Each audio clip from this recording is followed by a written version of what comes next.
Hi friends, thank you for all the comments and questions on my last video. I tried to get to as many as I could and I've just not been able to get to everyone because there's been so many comments.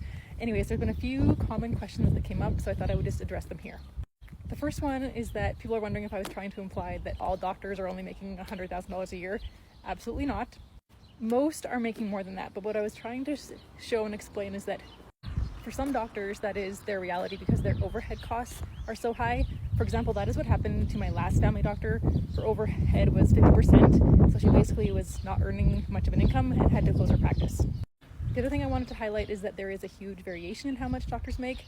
Some make reasonable amounts, some make very high amounts. And in terms of the specialties that tend to make less, family medicine is one of them, pediatrics is another one, and then higher paying specialties include things like ophthalmology, dermatology, interventional radiology, but the numbers are just really all across the board. But the other thing that was really important to note is that those billings that you see online when you look up your physician billings, that is not their earnings. They're completely different things, and again, you have to subtract a substantial amount of overhead from those numbers. And the other question I got a lot of is, what is overhead? And so I should explain that. That is basically what it costs to run a clinic. So paying your staff, paying rent, paying utilities, internet, equipment, all of the costs that it takes to run a medical practice. So as you can imagine, those costs are significant.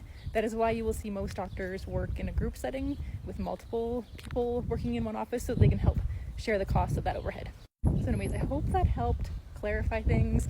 I know the video was long and most people didn't actually watch to the end to actually listen to the explanation, but anyways, if you have any questions, just let me know.